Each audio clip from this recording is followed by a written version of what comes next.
Universe में planets और stars के बाद में अगर सबसे पॉपुलर चीज़ कोई है तो वो है ब्लैक होल्स। नमस्कार दोस्तों, मैं हूं प्रसाद और स्वागत है आप सभी का एविएशन शाला में। आज हम बात करने वाले इन्हीं ब्लैक होल्स के बारे में।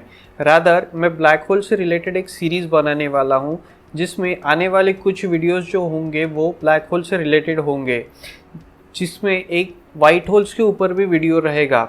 तो अगर आपको ब्लैक होल्स के ऊपर सारी जानकारी चाहिए तो आने वाले सारे वीडियोस को भी देख लीजिएगा। और अगर आपने अभी तक ये चैनल सब्सक्राइब नहीं किया है तो चैनल को भी सब्सक्राइब कर दीजिएगा।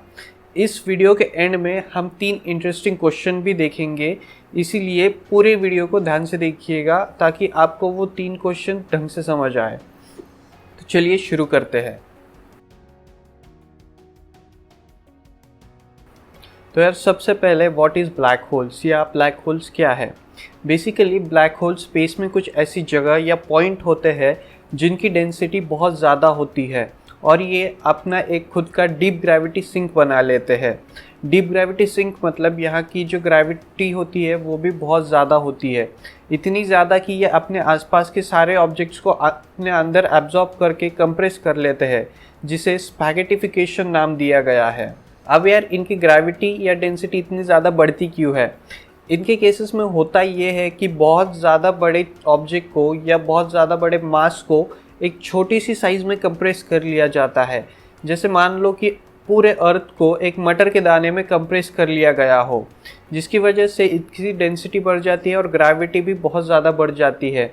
इनकी ग्रेविटी इतनी ज़्यादा होती है कि ये लाइट को भी एब्जॉर्ब कर लेते हैं। जब ये लाइट को एब्जॉर्ब कर लेते हैं तो हम इन ब्लैक होल्स को देख नहीं पाते, जिसकी वजह से इसको ब्लैक होल कहा गया है। तो यार जब देख नहीं पाते तो ये डिस्कवर कैसे हुए। दरअसल अगर स्पेस टेलीस्कोप को कुछ स्पेशल इंस्ट्रूमेंट्स के साथ जोड़ दिया जाए तो ये ब्लैक होल्स को स्पॉट कर सकते हैं। ये ब्लैक होल के साइड में रहने वाले स्टार्स या प्लैनेट को ऑब्जर्व करते हैं जिनके ऊपर ब्लैक होल का इफेक्ट देखा जा सकता है और ऐसे ही ब्लैक होल्स को स्पॉट किया जा सकता है। अगर बात करें ब्लैक होल्स की हिस्ट्री की तो ब्लैक होल का सबसे पहला जिक्र एल्बर्ट आइंस्टाइन ने 1916 में किया था अपनी जनरल थ्योरी ऑफ रिलेटिविटी में। उसके बाद 1967 में अमेरिकन एस्ट्रोनॉमर जॉन व्हीलर ने इसका जिक्र किया था और 1971 में पहली बार ब्लैक होल को स्पॉट किया गया था। Now the types of black holes. Astronomers की माने तो ब्लैक होल्स 3 टाइप के होते हैं, वो है stellar black hole, intermediate black hole और सुपरमैसिव ब्लैक होल। चलिए इन तीनों को एक एक करके देखते हैं। Stellar black hole, small but deadly. Stellar black hole universe में सबसे छोटे ब्लैक होल लेकिन सबसे खतरनाक होते हैं। अगर बात करें इनके फॉर्मेशन की, जब बहुत बड़ा कोई स्टार अपना पूरा फ्यूल ख़त्म कर देता है या पूरी तरह से जल जाता है तो वो बहुत ज़्यादा कंप्रेस हो जाता है और ब्लैक होल में कन्वर्ट हो जाता है। छोटे स्टार्स जैसे सन की केस में ऐसा नहीं होता। इन ब्लैक होल्स की साइज़ भले ही बहुत ज़्यादा कम हो लेकिन इनकी डेंसिटी बहुत ज़्यादा होती है। यूँ समझ लीजिए कि 3 सन को एक छोटे से शहर जितने एरिया में कंप्रेस कर दिया जाए, जिसकी वजह से इसकी ग्रेविटी भी बहुत ज़्यादा बढ़ जाती है। इसीलिए ये अपने आसपास की डस्ट, स्टार्स या प्लैनेट को अपनी तरफ के खींच के अपने साथ कंप्रेस कर लेता है और खुद बड़ा होते जाता है। अगर हार्वर्ड यूनिवर्सिटी की माने तो मिल्की वे में ही कुछ 100 मिलियन ब्लैक होल्स या 100 million stellar black holes exist करते हैं। सेकेंड है सुपरमैसिव ब्लैक होल्स। ये सबसे बड़े ब्लैक होल्स होते हैं। इनकी साइज़ इतनी बड़ी होती है कि इनमें करीब करीब मिलियंस या बिलियन सन्स को कंबाइन किया जा सकता है। साइंटिस्ट ऐसा मानते हैं कि हर गैलेक्सी के सेंटर में एक बहुत बड़ा या सुपरमैसिव ब्लैक होल होता है, इंक्लूडिंग मिल्की वे गैलेक्सी। अब ये ब्लैक होल्स बनते कैसे हैं, इसके ऊपर कोई सर्टन रीज़न अभी तक नहीं मिला है, लेकिन साइंटिस्ट ने 3 पॉसिबिलिटीज़ बताई है, जो है फर्स्ट है combination of many small black holes. हो सकता है कि बहुत सारे छोटे ब्लैक होल्स कंबाइन हो गए हो और एक ही बड़ा ब्लैक होल बना हो। सेकेंड है collision of gas clouds. Scientist मानते हैं कि अगर दो बड़े गैस क्लाउड्स का कोलिजन हो जाता है तो उससे भी ब्लैक होल बन सकता है। और थर्ड है डार्क मैटर। अब ये डार्क मैटर क्या है, इसका कंपोजिशन क्या है, कैसे बनता है, ये अभी तक पता नहीं लग पाया है।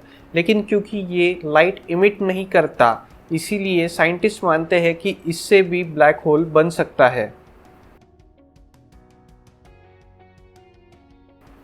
ब्लैक होल्स का थर्ड टाइप है इंटरमीडिएट ब्लैक होल्स। पहले या पिछले कुछ सालों तक साइंटिस्ट ये नहीं मानते थे कि इंटरमीडिएट ब्लैक होल्स भी होते हैं, लेकिन 2014 में पहली बार इंटरमीडिएट ब्लैक होल स्पॉट किया गया था। दरअसल intermediate black holes stellar black hole जितने छोटे भी नहीं होते और सुपरमैसिव ब्लैक होल जितने बड़े भी नहीं होते। ये छोटी गैलेक्सीज के सेंटर में एग्जिस्ट करते हैं, या ये भी माना जाता है कि ये सुपरमैसिव ब्लैक होल्स बनने के पहले की स्टेज है। तो ये थे 3 important types of black hole. इन्हें छोड़कर कुछ एस्ट्रोनॉमर्स ये भी मानते हैं कि 4 टाइप के ब्लैक होल्स भी होते हैं, जिन्हें ये मिनिएचर या मिनी ब्लैक होल्स कहते हैं। इनका कहना है कि ये black holes stellar black hole से भी छोटे होते हैं और हो सकता है कि इनकी ग्रेविटी स्टेलर ब्लैक होल से भी ज़्यादा हो। लेकिन क्योंकि ऐसा कोई ब्लैक होल अभी तक स्पॉट नहीं किया गया है, इसका कोई सॉलिड एविडेंस नहीं है। तो यार अब बारी है हमारे 3 इंटरेस्टिंग क्वेश्चंस की, तो चलिए देखते हैं। First, if black holes are black, how do scientist know they are there? अगर ब्लैक होल्स ब्लैक कलर के होते हैं तो साइंटिस्ट को पता कैसे चलता है? इसकी बात हमने पहले भी की थी कि स्पेस टेलीस्कोप को स्पेशल इंस्ट्रूमेंट्स लगाए जाते हैं जिससे साइंटिस्ट इसको ऑब्जर्व करते हैं। अगर कोई ब्लैक होल एग्जिस्ट करता है तो उसका इफेक्ट उसके करीब के स्टार्स या प्लैनेट के ऊपर भी होगा, जिसकी वजह से उनका जो डायरेक्शन है वो कई बार चेंज हो सकता है या वो कुछ अलग तरह से बिहेव कर सकता है, जिससे साइंटिस्ट को पता चल जाता है कि वहाँ एक ब्लैक होल एग्जिस्ट करता है जो इन प्लैनेट्स या स्टार्स को अफेक्ट कर रहा है।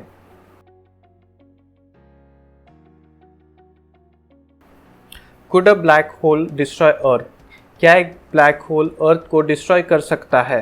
दरअसल ब्लैक होल की एक स्पेसिफिकेशन ये भी है कि ये अपनी जगह पर फिक्स रहते हैं। अर्थ या बाकी प्लैनेट की तरह ये घूमते नहीं हैं। जब तक कोई ब्लैक होल अपने सोलर सिस्टम के पास बन नहीं जाता, तब तक किसी भी ब्लैक होल का कोई भी इफेक्ट अर्थ पे नहीं होगा। इसमें सेकेंड केस ये हो सकती है कि अगर सन एक ब्लैक होल में कन्वर्ट हो जाए। दरअसल सन एक छोटा स्टार है, तो अगर सन ब्लैक होल में कन्वर्ट भी हो जाता है तो उसकी ग्रेविटी उतनी ही रहेगी, जिसकी वजह से अर्थ के ऊपर उसका कोई अफेक्ट नहीं होगा। अर्थ अपनी ऑर्बिट में उसी ब्लैक होल के अराउंड घूमते रहेगी, बस सब अंधेरा हो जाएगा।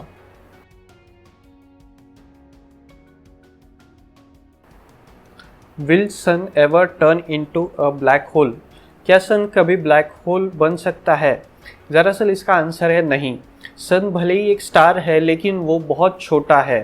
तो अगर सन अपना फ्यूल ख़त्म कर भी दे तो ये एक प्लैनेटरी नेब्यूला में कन्वर्ट हो जाएगा, क्योंकि ब्लैक होल बनने के लिए बहुत ज़्यादा मास वाले स्टार की ज़रूरत पड़ती है, लेकिन सन का मास इतना ज़्यादा नहीं है।